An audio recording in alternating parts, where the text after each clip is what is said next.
Oke, baik. Bismillahirrahmanirrahim. Masih memperkenalkan. Nama saya Arya Rahadial Kandari dengan 11458. Saya akan menjelaskan terkait pembelajaran Red Hat di sini ya.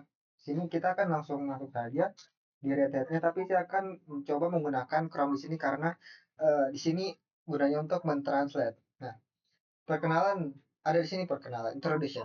Memulai dengan dasar-dasar Linux. Memulai dasar-dasar Linux merupakan pengantar yang ditujukan bagi pengguna dan pengembang untuk menyesuaikan diri dengan desktop Red Hat Enterprise, Linux dan antarmuka baris perintah. Tujuan kursus yaitu mempersiapkan kandidat untuk adopsi Red Hat Enterprise Linux 9. Hadirin perorangan yang baru mengenal Red Hat Enterprise Linux yang berencana mengakses sistem Linux untuk pekerjaan masa depan atau tugas kuliah mereka. Prasyarat. Nah, keakraban dengan komponen-komponen dasar seperti mouse, keyboard, dan monitor. Lanjut, kita taruh di sini.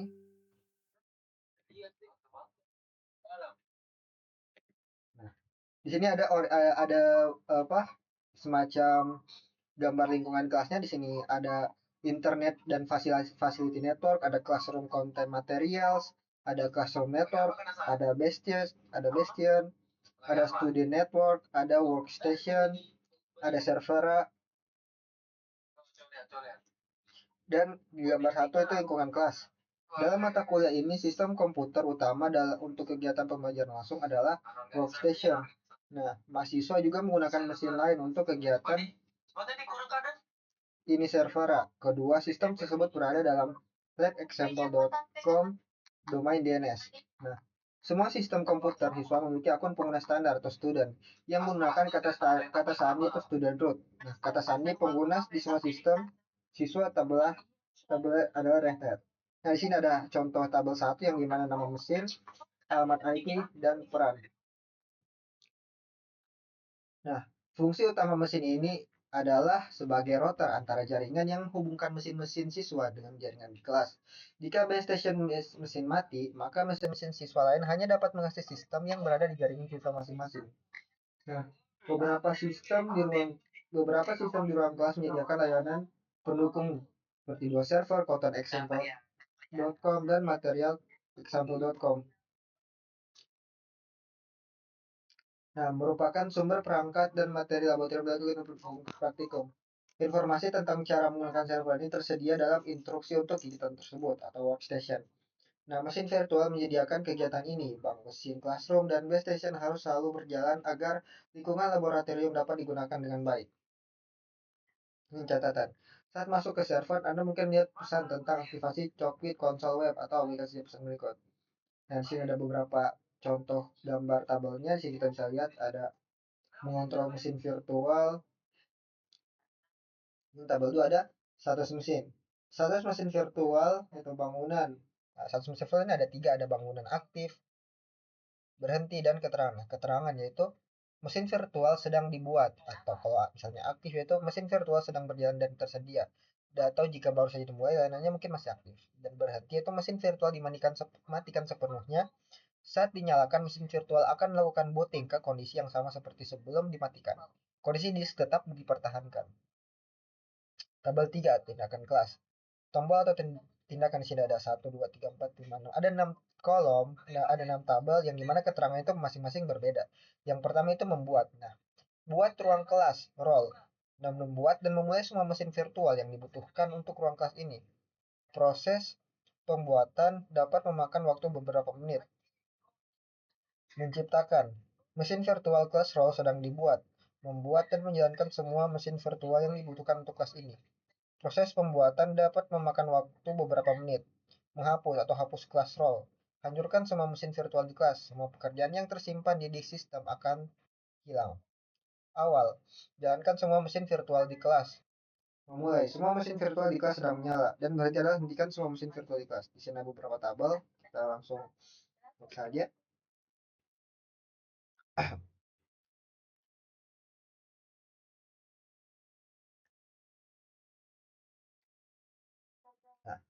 itu kita akan melakukan latihan laboratorium. Kita sering mungkin melihat jenis aktivitas lab dalam seperti Latihan tertinggi ini adalah latihan praktik langsung yang mengikuti bagian presentasi. Latihan ini memandu kita melalui prosedur yang harus dilakukan, langkah demi langkah. Kuis biasanya digunakan saat memeriksa pembelajaran keras berbasis pengetahuan atau saat aktivitas langsung tidak praktis karena alasan lain. Sebuah lab akhir. Ini adalah aktivitas langsung yang dapat dinilai untuk membantu Anda menguji pembelajaran kita. Kita dapat mengerjakan serangkaian langkah-langkah tingkat tinggi berdasarkan latihan terpadu di bab tersebut. Tetapi langkah-langkah tersebut tidak memandu kita melalui setiap perintah. Solusinya disediakan dengan paduan langkah demi langkah. Laboratorium tinjauan komputer itu digunakan di akhir kursus. Aktivitas ini juga merupakan aktivitas langsung yang dapat dinilai dan mungkin mencakup seluruh materi kursus. Kita dapat mengerjakan spesifikasi tentang apa yang harus dicapai dalam aktivitas tersebut, tanpa menerima langkah-langkah spesifik untuk melakukannya. Sekali lagi, solusi diberikan dengan panduan langkah demi langkah yang memenuhi spesifikasi. Untuk mempersiapkan lingkungan lab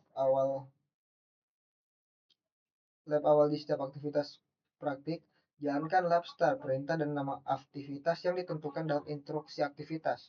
Demikian pula di akhir sini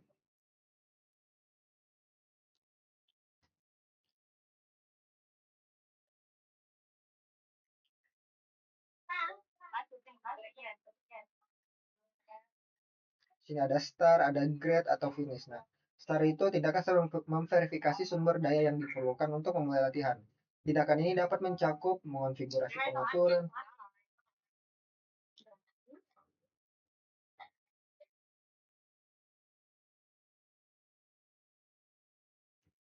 pengaturan, membuat sumber daya, memeriksa layanan prasyarat, dan memverifikasi hasil yang diperlukan dari latihan sebelumnya.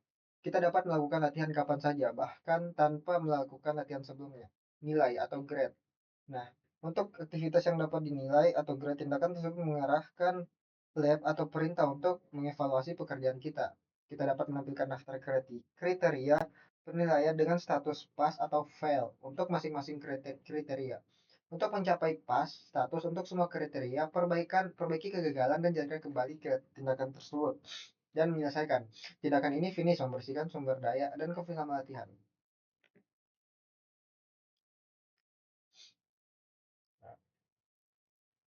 Bab 1 yaitu kita masuk ke pengantar Linux. Nah, apa sih tujuan dari Linux? Nah, definisikan eh, tujuan itu sebagai kernel dalam sistem operasi. Kita dapat mendefinisikannya. Kernel Linux. Meskipun orang sering menyebut Linux sebagai sistem operasi, sebenarnya ia adalah kernel dalam ilmu komputer. Kernel adalah perangkat lunak yang bertanggung jawab untuk membuat sistem. Kernel memuat driver untuk mengenali perangkat yang terpasang seperti keyboard, mouse, layar, dan sebagainya. Dan mengelola proses perangkat lunak. Dan mengelola proses perangkat lunak. Linux awalnya didirikan oleh Linus Torvalds pada tahun 1991. Saat itu ia adalah seorang mahasiswa ilmu komputer di Finlandia. Torvalds membuat kernel tersedia untuk semua orang dengan menggunakan lisensi publik umum GNU GPL. Untuk melisensikan kode, mode lisensi ini memastikan bahwa kode berlisensi dapat digunakan untuk tujuan apapun, selama perubahan publik dikontribusikan kembali ke proyek. Setelah Torvalds mengumumkan proyek tersebut kepada pengembang lain di internet, para programmer dari seluruh dunia menyumbangkan kode kernel Linux. Di antara kontributor awal tersebut adalah Red Hat, yang telah berkontribusi pada pengembangan sistem operasi Linux sejak 1993. Pada tahun 1998, Christian Peterson menciptakan istilah sumber terbuka atau open source untuk mendeskripsikan kode yang dibuat secara kolaboratif dan dibagikan secara bebas. Nah, Linux mendapatkan popularitas di kalangan pengembang karena semua kodenya tersedia untuk dipelajari, dimodifikasi, dan dibagikan. Linux diadopsi oleh administrator sistem di seluruh dunia.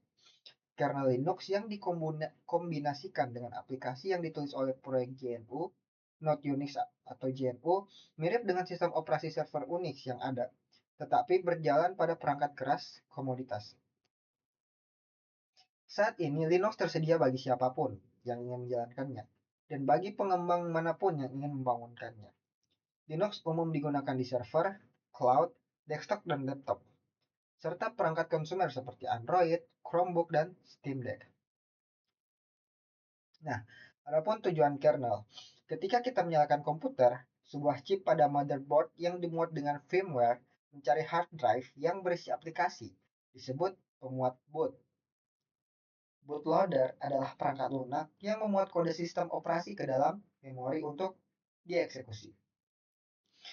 Setelah komputer menemukan bootloader, bootloader mengambil alih proses boot dan menemukan kernel. Kernel dimuat ke dalam memori, memeriksa perangkat keras, dan memuat driver yang sesuai untuk perangkat keras komputer yang terdeteksi. Service Manager diluncurkan dan menyediakan jaringan grafik, suara, layar login, dan sebagainya. Setelah proses booting selesai, kernel akan tetap berjalan di latar belakang, tetapi kita akan diminta masuk agar dapat membuka antarmuka ke aplikasi di komputer. Di Linux, kita memiliki akses kedua antarmuka, antar pengguna grafis atau GUI adalah antarmuka tunjuk dan klik, di mana data direpresentasikan oleh ikon dan tampilan visual. Shell, terkadang juga disebut terminal atau konsol, adalah perintah teks saja yang memungkinkan kita mengetik dan menjalankan perintah. Banyak pengguna Linux sering menggunakan kedua antarmuka tersebut. GUI menyediakan konversi umum desktop seperti ikon untuk berkas folder, menu, dan sebagainya. Sedangkan shell itu efisien, dapat diprogram, dan lebih cepat daripada menggunakan GUI melalui jaringan. Kursus di sini mengerjakan, dan tujuan dari kursnya adalah mengajarkan keduanya. Tinjauan umum dan distribusi Linux. Individu dan perusahaan membangun Linux dari komponen-komponen dan kemudian mendistribusikannya secara daring agar dapat digunakan orang lain. Ketika kita mengunduh Linux sebagai sistem operasi, kita dapat mengunduh distribusi dari Linux, sebuah distribusi disikan dengan versi khusus dalam sistem operasi Linux, dan dapat diproduksi oleh siapa saja yang memiliki keterampilan dan kebutuhan untuk membuatnya. Sebagian besar distribusi dirancang untuk tujuan tertentu, misalnya Raspberry Pi. Raspberry Pi adalah sistem tertanam berdaya rendah syukuran kartu kredit sehingga menjalankan distribusi Linux yang hanya menyediakan driver dan layanan khusus yang dibutuhkan oleh perangkat kerasnya. Bahkan, terdapat lebih sedikit perangkat lunak dalam Universal Basic Image atau UBI. Red Hat karena digunakan sebagai fondasi untuk layanan cloud yang tidak memerlukan pustaka seperti yang digunakan komputer fisik. Sebaliknya, distribusi Fedora berisi driver untuk perangkat keras konsumen terbaru guna memastikan printer, kartu suara, kartu grafis, webcam, dan perihal lainnya berfungsi sebagaimana mestinya. Distribusi Linux yang paling menonjol cenderung diproduksi secara konsisten dan andal. Beberapa distribusi didukung oleh perusahaan seperti Red Hat, sementara yang lain merupakan upaya sukarela dari distribusi ini yang bukan upaya sukarela. Distribusi Linux yang populer mencakup proyek-proyek berikut. Pertama ada Red Hat Enterprise Linux atau RHEL. Ada distribusi populer di server dan cloud. RHEL ini berfokus pada stabilitas dan dukungan jangka panjang dan dikembangkan oleh Red Hat. CentOS adalah platform pengembangan untuk Red Hat Enterprise Linux. CentOS dikembangkan oleh Red Hat dan para sukarelawan. Ada Fedora di sini, yaitu Fedora berfokus pada jadwal rilis yang cepat agar dapat menyediakan fitur-fitur terbaru. Fedora digunakan sebagai fondasi untuk CentOS dan RHEL. Fedora dikembangkan oleh para sukarelawan yang didukung oleh Red Hat. Debian ada di sini ada Debian juga. Debian adalah proyek sukarela yang berfokus pada stabilitas dan dukungan jangka panjang. Ada banyak distribusi turunan dari Debian ini. Nah, berpindah-pindah distribusi Linux ini seperti membeli ponsel baru. Konsep dasarnya memang beda, tetapi Anda mungkin perlu mempelajari aplikasi mana yang harus digunakan untuk memasang aplikasi. Letak tombol untuk bergabung ke jaringan, cara mengubah pengaturan tertentu, atau cara keluar dari sistem. Kursus ini akan membantu Anda mengenal teknologi Linux yang umum digunakan di berbagai sistem Linux. Baik Anda menggunakan Linux laptop maupun sebagai kontainer yang berjalan di cluster OpenShift di cloud. Anda akan mempelajari cara berinteraksi dengan desktop, serta perintah-perintah penting yang Anda dapat perlukan untuk bekerja secara efisien di terminal Linux. Nah, setelah kita mengidentifikasi distribusi Linux suatu sistem. Kursus ini berbasis sistem Red Hat Enterprise Linux seperti banyak distribusi lainnya. Red Hat Enterprise Linux menggunakan desktop Gnome sebagai GUI-nya karena distribusi menggunakan begitu banyak komponen umum. Distribusi yang kita gunakan tidak terlalu jelas. Nah, kita dapat mengidentifikasi perilaku distribusi sistem Linux dengan berbagai cara. Misalnya, kita dapat melihat informasi sistem dari aplikasi pengaturan di GUI. Informasi ini mencakup memori, prosesor, penyimpanan, proses, properti, dan lainnya. Untuk mengakses informasi sistem, setelah kita masuk ke sistem, klik aktivitas di pojok kiri atas desktop. Kemudian ketik di kolom pencarian settings, klik hasilnya atau tekan enter pada papan ketik kita. Di jendela pengaturan, bulir ke bawah ke depan tentang ada nama OS.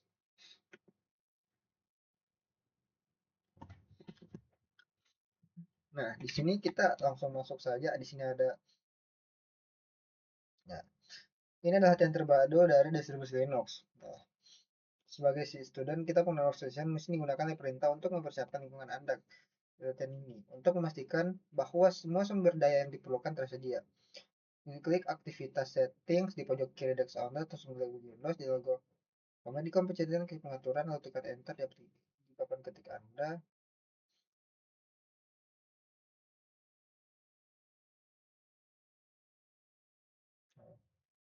Kita next saja di sini.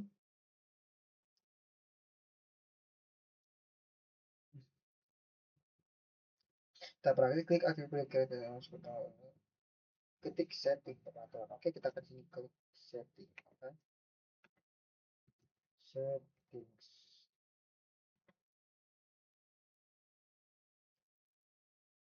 Di sini langsung kelihatan juga ya sama seperti ini. Bedanya ini MacBook sedangkan kita ya kita Windows. Ya. Nah, ini kita akan menjawab ada kuis Mas. Linux tersedia secara bebas di bawah sistem kayak mana pilih satu.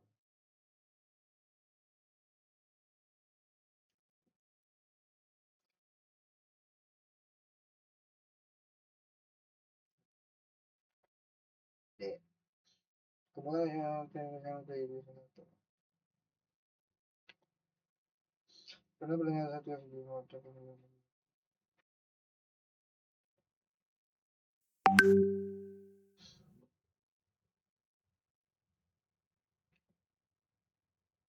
gimana yang berbasis Fedora. Aduh, aku lupa lagi. SeniOS kayaknya deh. Oke.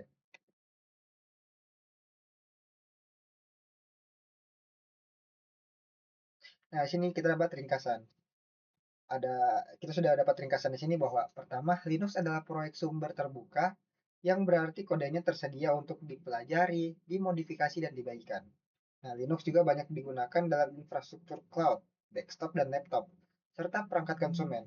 Nah, kita juga dapat berinteraksi dengan sistem Linux dengan menggunakan terminal baris perintah atau terbuka pengguna grafis atau terbuka pengguna GUI. Nah, distribusi Linux dibuat untuk tujuan tertentu, namun mempelajari satu distribusi dapat membantu kita merasa lebih nyaman menggunakan distribusi apapun. Dan Red Hat Enterprise Linux adalah sistem operasi yang stabil dan memiliki dukungan jangka panjang yang dikembangkan oleh Red Hat. Kita masuk ke bab 2, mengakses sistem Linux. Di sini kalau kita mau harus mengakses sistem Linux berarti ya kita harus menginstal Linux-nya ya. Tapi karena saya tidak memiliki Linux, maka kita cuma dapat menjelaskan apa saja yang ada dalam sini ya. Oke. Kita dapat sasaran. Nah, di sini ada sasaran bagian laboratorium. Kita masuk ke sistem Linux lokal. Tujuannya itu menggunakan Nager Desktop Geone atau GDBM dalam konsol basis teks. Sistem Linux multi pengguna. Sistem operasi Linux dirancang untuk mendukung banyak pengguna secara bersamaan. Setiap orang yang menggunakan komputer dapat memiliki akun pribadi di sistem tersebut. Setelah masuk, kita dapat membuat dan menyimpan data di direktori home kita sendiri yang terpisah dari pengguna lain. Alih-alih berbagi kredensial masuk, setiap pengguna memiliki akun masuk yang unik. Paket ini memberikan privacy kepada setiap pengguna dan melindungi data kita agar tidak terhapus atau diubah secara tidak sengaja oleh pengguna lain. Prinsip ini juga berlaku untuk data dan konfigurasi sistem. Kita memiliki kendali penuh atas lingkungan login kita sendiri. Tetapi kecuali Anda seseorang administrator, Anda tidak dapat membuat perubahan sistem. Linux adalah sistem operasi multipengguna yang tangguh karena memisahkan peran pengguna dari peran administrator dan memisahkan pengguna satu sama lain. Nah, di sini kita masuk ke akun administratif.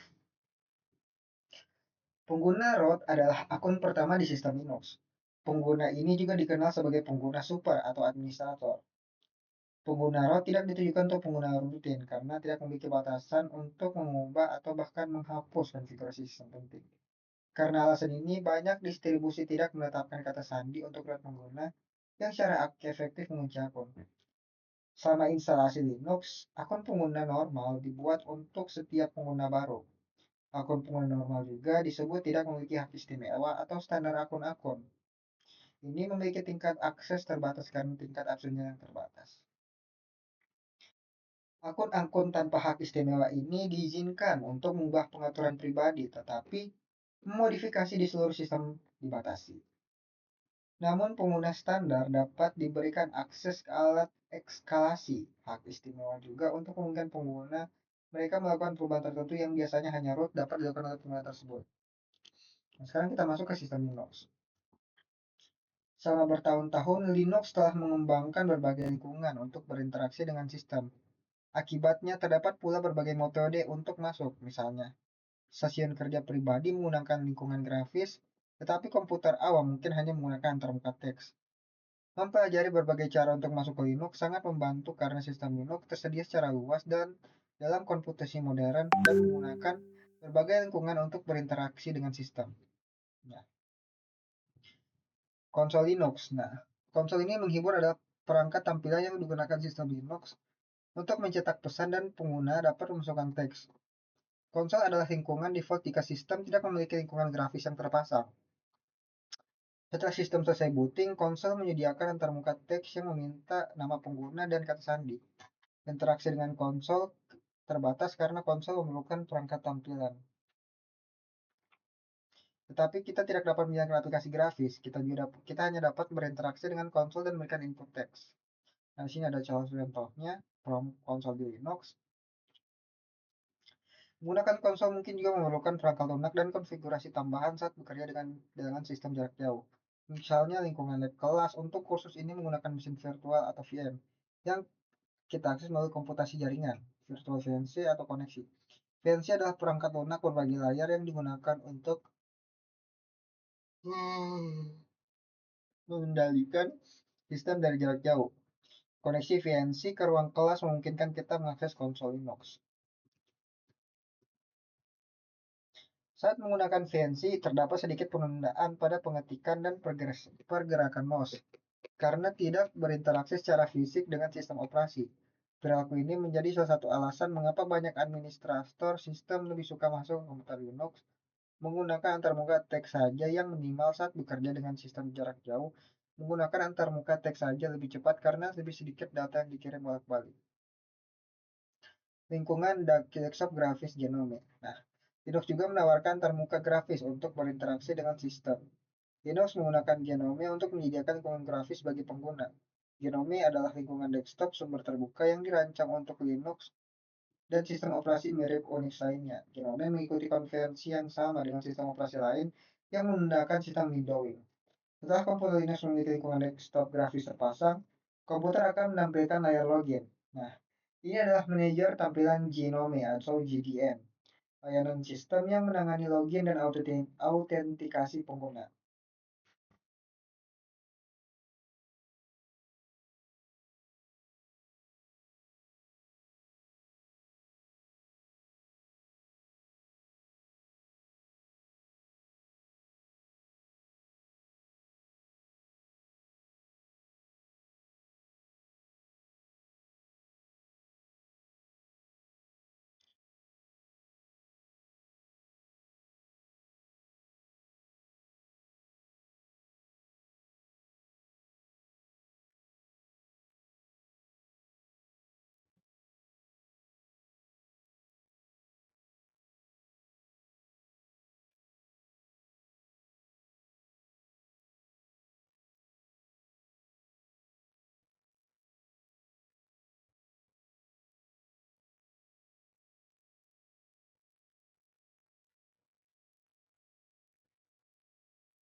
Jika terdapat beberapa akun pengguna di komputer, kita dapat memilih identitas pengguna kita dan masukkan kata sandi. Jika akun kita adalah satu-satunya akun pengguna di sistem, dia akan menampilkan akun kita. Klik nama akun, masukkan kata sandi, dan tekan enter untuk autentikasi. Setelah masuk, Anda akan disajikan dengan sesi desktop. Nah, desktop ini unik untuk Linux, tetapi mengikuti konvensi yang sama dengan kebijakan sistem operasi lain. Terdapat aplikasi untuk menjelajah internet, terlihat lihat berkas dan direktori atau folder, atau masuk perangkat lunak lainnya. Berbeda dengan lingkungan desktop lainnya, desktop Genome dimulai dengan tampilan dashboard. Nah, bisa kita lihat di sini ada contoh tampilannya. Nah, tampilan ini menampilkan tiga komponen di lingkungan grafis. Di pojok kiri atas ada ikhtisar aktivitas, mengatur jendela, dan meluncurkan aplikasi. Kita dapat beralih antara tampilan dashboard dan tampilan desktop dengan mengklik aktivitas atau dengan menekan tombol super. Nah, di sudut kanan atas atau menu sistem menyediakan akses ke pengaturan umum termasuk jaringan, volume, audio, kontrol Bluetooth, dan menu untuk keluar. untuk keluar. Nah, di bagian bawah layar bilah tugas juga dikenal sebagai panel dashboard. Nah, berisi peluncur aplikasi umum.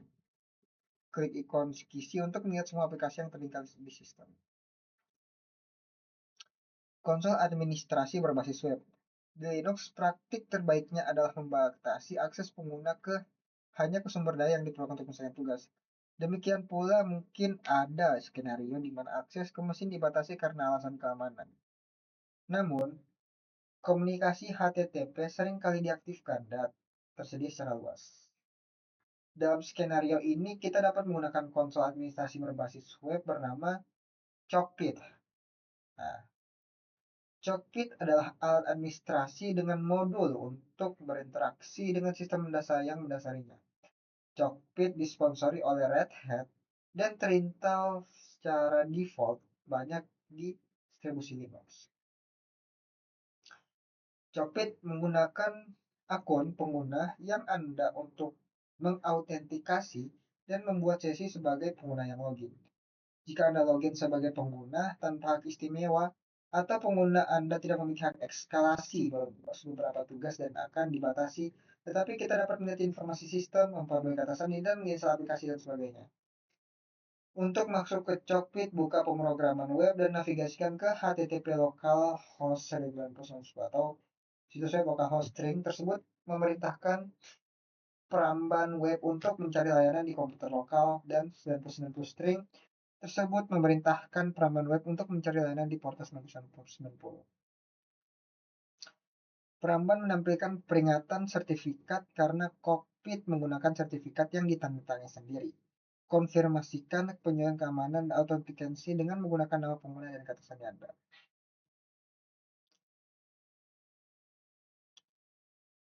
Nah,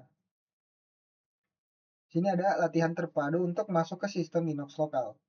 Pertama yaitu masuk ke sistem Linux dan tinjau pengaturan pengguna. Sini hasilnya itu masuk ke dalam sistem RHL dengan menggunakan Genome Desktop Manager atau GDM. Navigasi konsol kokpit sebagai student pengguna di Workgate. Nah, di sini ada instruksinya. Yang pertama, satu masuk sebagai operator. Satu pengguna dengan menggunakan Genome Desktop Manager atau GDM. Pertama dari 1.1 yaitu kita dari menu sistem klik matikan, garing keluar, terus keluar. Konfirmasikan operasi dengan mengklik keluar. Untuk dua itu pada layar masuk pilih operator pengguna dan gunakan red sebagai kata sandi. Dua, cobalah memperbarui operator kata sandi logika. Kata sandi pengguna. Kira-kira apa?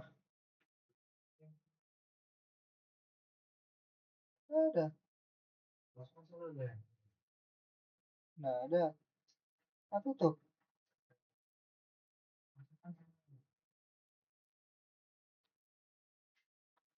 Nah, cobalah memperbarui operator kata sandi pengguna. Dan masuki pengaturan, ada di sini sudah kelihatan ya apa eh, arah-arahnya, pengarahannya. Yaitu cobalah memperbarui operator kata sandi pengguna. Tambah dari menu sistem, klik pengaturan, atau klik aktivitas di kiri di atas desktop lalu ketik dan pilih setting. Di panel kiri klik pengguna, modul ini diblokir untuk operator satu pengguna dan kita dapat mencoba membukanya dengan mengklik buka kunci. Sistem meminta student kata sandi pengguna karena operator satu pengguna tidak dapat membuka panel kontrol pengguna. Hanya pengguna administratif yang memiliki izin untuk mengubah sistem. 2.3 yaitu klik batal dan tutup jendela pengaturan. Masuk sebagai root. Nah, pengguna dengan menggunakan GDM dari menu sistem, klik matikan atau keluar, terus tekan keluar, lalu konfirmasikan operasi dengan mengklik keluar. Di layar masuk, klik tidak terdaftar, gunakan root sebagai nama pengguna dan lihat kata sandi. Segera setelah GDM menampilkan, dan sini kita ada kelihatannya, keluar dari root di sisi desktop. Nah, pada layar masuk, pilih student, pengguna, dan gunakan student sebagai kata sandi. Tinjau konsol cockpit atau klik aktivitas di kiri atas desktop, lalu klik dan pilih Firefox. Navigasi ke lokal 9090. Peramban penampilkan peringatan sertifikat karena cockpit menggunakan sertifikat yang ditandatangani sendiri. Klik lanjutan lalu klik tambahkan pengecualian dan klik informasi pengamanan untuk menerima sertifikat yang mendatangi sendiri untuk peringatan. Di sini sahabat 7.4 kita langsung kita uji kata sandi baru untuk operator pengguna, lalu keluar dari sisi dari konsol cockpit dengan mengklik sesi atau keluar. Autentication menggunakan operator laku akun dan kata sandi klik masuk. Lalu 7.3 keluar dari home dan tutup jendela Firefox. Oke, di sini kita sudah hampir selesai.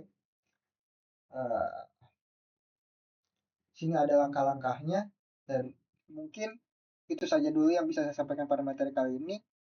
Mungkin kita bakal ketemu lagi di materi selanjutnya. Sekian dari saya, terima kasih.